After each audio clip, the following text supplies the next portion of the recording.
From the BBC World Service, in association with ABC and Akashvani, this is Stumped. Hello and welcome to Stumped. I'm Alison Mitchell in Manchester. With me from Sydney for the ABC is Jim Maxwell, and Cherry Sharma this week is in Qatar, in Coolg, coffee country indeed. Now, the Women's World Cup gets underway at the end of September, and we're starting our build-up by speaking to Australian leg spinner Alana King. She's expected to be part of the squad with the defending champions Australia and was prolific in the multi-format Ashes at the start of this year, taking 23 wickets across the series. She's currently in England playing for the Trent Rockets in her fourth season of the 100, and I asked her why she keeps coming back to the competition. Oh, I absolutely love being at the Rockets and the atmosphere that the fans create, and I think the whole atmosphere that the game creates, playing double headers at boutique grounds around England and some pretty special grounds as well. I think that's the main attraction, and obviously play with some world-class players as well. It's a great competition and I love being part of it. Now, Rockets have never won the 100. What do you need to do as a team this year to change your fortunes? Yeah, it's a tough one. Obviously, every year we say the same thing, and we get really close and just fall short a couple of times. But I just think it comes down to just having a well balanced team and winning those pressure moments. I think that's the biggest thing. No matter what competition you play, if it's international or domestic, you got to be able to win those pressure moments and hopefully put your team in good stead. But I think we have a pretty well balanced team, and I know from the Blaze point of view, they've had a really good season, obviously making finals day for the Vitality Blast. So we've got some great domestic players in this team with a few experienced heads as well and a new skipper as well at the Trent Rockets. So I know every team will say it every year that misses out on finals, but it's just trying to find what's going to work for you as a team and, hopefully putting your best foot forward in a lot of the games. Now, for this year's tournament, Alana, and for you personally, where does it, what role does it play in your own personal development and goals that you have for yourself? Oh, no doubt. It's just another opportunity to keep getting better and keep evolving my game. And, ideally, I try to use every competition to help keep evolving my game and putting my best foot forward. And if I can do that, hopefully that can translate in Australian colours as well. And that's the ultimate goal for me. And we've got a World Cup in the UK next year. So it's just great to be playing a bit of T20 cricket in UK conditions and getting used to that and getting exposed to different opposition domestic players and playing at different grounds. I think that's what I love doing. I love challenging myself in those aspects. So little things I can take home and keep working on, which has been fantastic. And that's why I love coming back here. You as a leg spinner, then a leg spinner's development and evolution is never done, as you're alluding to. So how are you still developing your bowling? Oh, I think the batters are going to play differently. So it's just trying to figure out what ball's going to be best to play in different situations of the game or scenarios of the game. Working on a few variations, as always. You can't just be a standard leg spinner. You've got to have a couple of tricks like any other bowler. Batters are going to figure you out. So it's just trying to tweak a few things, not change your whole repertoire, I guess, but first and foremost, I want to be nailing my stock ball. That's going to give me the best chance of taking wickets or creating opportunities. But also adding a few variations here and there. And that's pretty much the evolution. Keep tidying up my action, making sure I'm really strong through my action and putting as much revs on the ball as I can. So, just doing that through technical work, through chats and conversations with coaches and from a tactical point of view. I think, and just speaking to my own teammates, players who I play against a lot, I think I learn a lot from my own peers. So that's the way I kind of evolve my game. I don't really look at redeveloping leg spin every season. It's just tweaking a few things here and there that may have crept in. I'm obviously playing a lot of cricket, so I think I always spend a lot of time doing some technical work to make sure I'm still nailing my one and only leg spinner. How many variations do you want, or do you think you could achieve? I mean, Shane Warne was your great idol. I know that, and he would always come up, or at least make out that he'd come up with something new. Yeah, I think, look, I don't want to reinvent the wheel. I just think, one or two variations that you can nail, but making sure that my stock ball doesn't change, and I don't want to lose that. I know what I can do with my leg break, and it's got me to where it is now. So it's just, adding a couple of tweaks, whether it's a slider, it's a wrong end, it's a top spinner.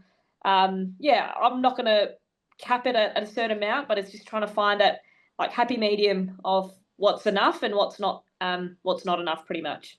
And as a leg spinner, is that happy medium just even more important in terms of, you get it slightly wrong and you will really get attacked, but get it just right, find that sweet spot, and that's where you rip from leg to off and take out the stump, like we saw against Sophia Dunkley, that sort of ball of the century that you came out with in the Ashes. Yeah, it's just like it's a slight variation. Like as I said, I'm not trying to develop a wrong and that's going to turn as big as my leg spinner. That's going to take away the point of my leg spinner. So it's just little tweaks. And over the years, obviously playing now in Perth, I've developed a good top spinner because I'm playing at the WACA and there's extra bounce. I'm utilising that to my advantage. So I wouldn't say there's a real ideal variation that I want to nail. It's just trying to nail what it feels like out of my hand and when I can bowl it in different situations.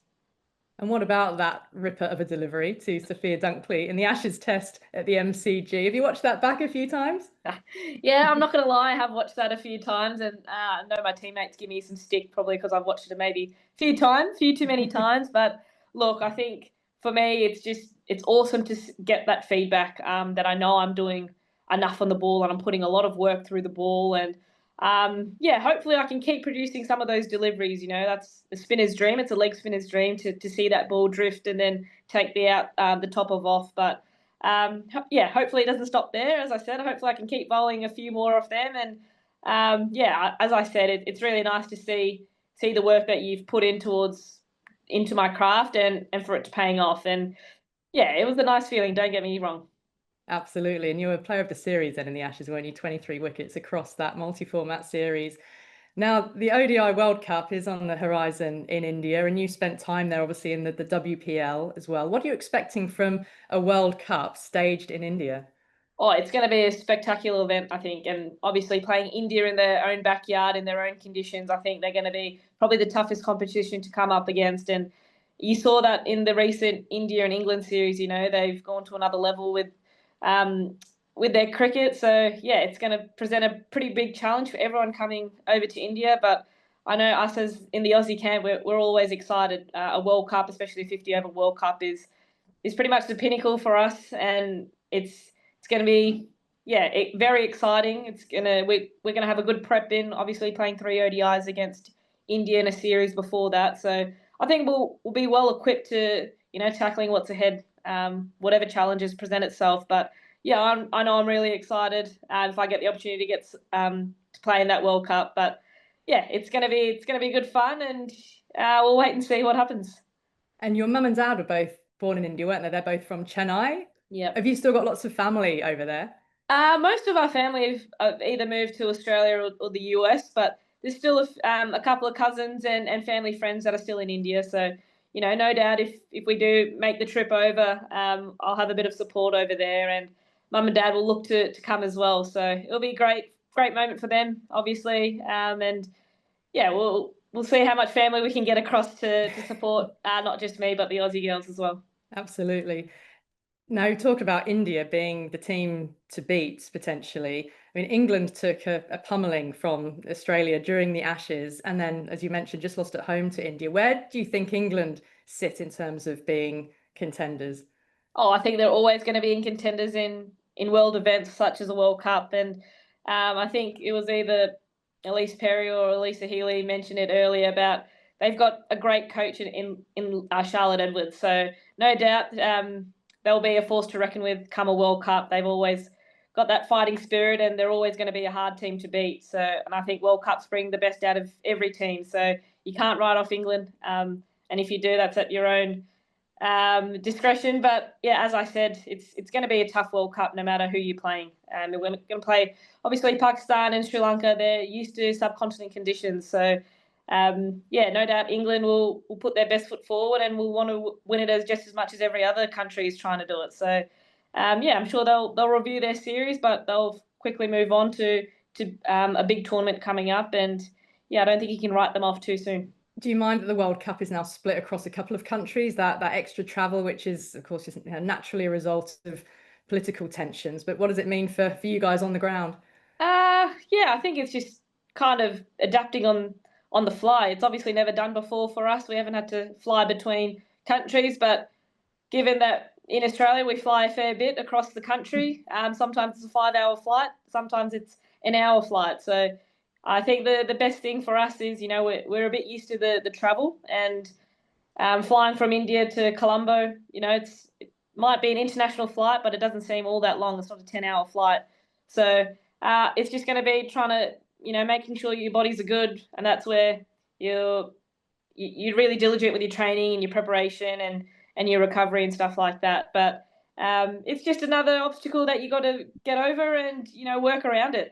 You can't complain about it. It is what it is, and you just got to get on with it. So we'll do our best to do that, and hopefully it'll go smoothly, and whatever gets thrown at us, you just kind of got to accept it and carry on.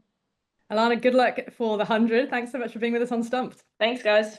As a leg spinner, Alana King, chatting there about both the 100 and the upcoming World Cup. Jim, she's a real character, isn't she? I mean, leg spinners so often have that sense of theatre about them, and she bowls with such a smile on her face and really rips it more to the point. Yes, she's a very Australian cricketer. She's very pragmatic, just talking about travel. Oh, well, that's it. We'll just get on with it. And when it comes to what she does with a cricket ball, I think I'll tip this. Shane Warne was known as the king of spin. By the end of this World Cup, she will be the queen of spin, for sure, because she has developed with a confidence, a skill.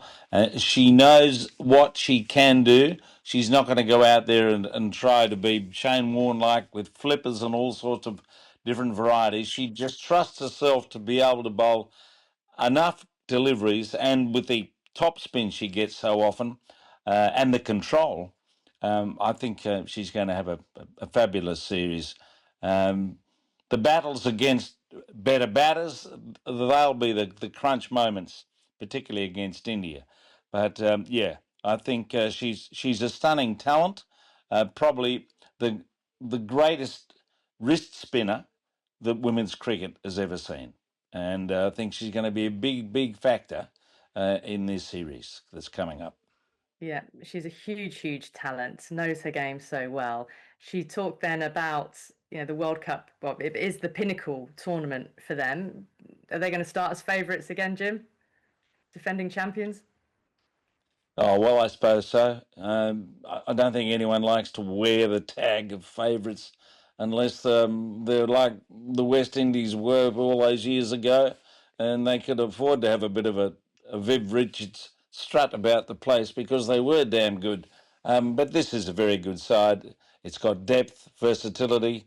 It's got players on the fringe, so it doesn't miss out too often. But they're not unbeatable by any means, particularly playing in the subcontinent. So, yeah, they're favourites, I guess, for what that means. And Charu, having watched the India team up close here in England recently, where they came out on top in both T20s and then ODIs, I detect a real sense of purpose, clarity of roles amongst this team, ruthlessness even, that perhaps hasn't quite been there consistently over the years. Alana King saying that she suspects they will be the team to beat on home soil. You agree with that? Well, there is that. I mean, they'll certainly be title contenders, but I was fascinated to once again have Alana remind us about her Indian connection. So I'm sure she's looking forward to returning to that country. But Jim, let's face it, you've been very modest, but Australia are firm favourites. Any match, anywhere, anytime.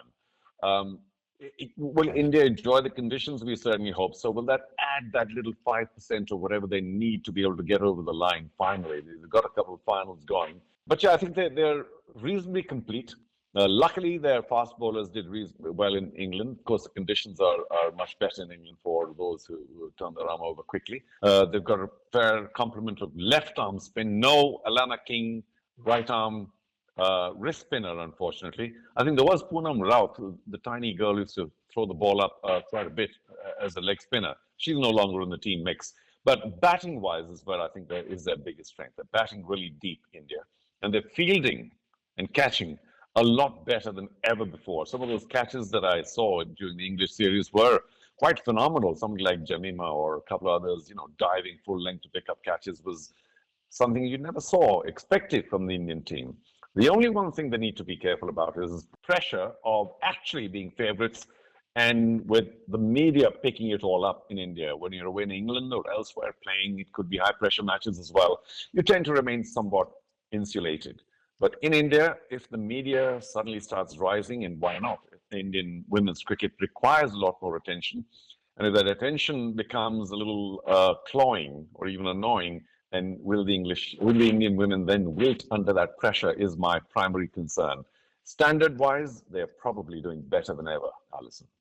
Well, let's hope that an India team can harness, if they're a winning team and they're winning matches, that will be positive media coverage. The difficulty will become if that weight of media coverage becomes a hypercritical, because we know just how hypercritical the media coverage will get in those circumstances.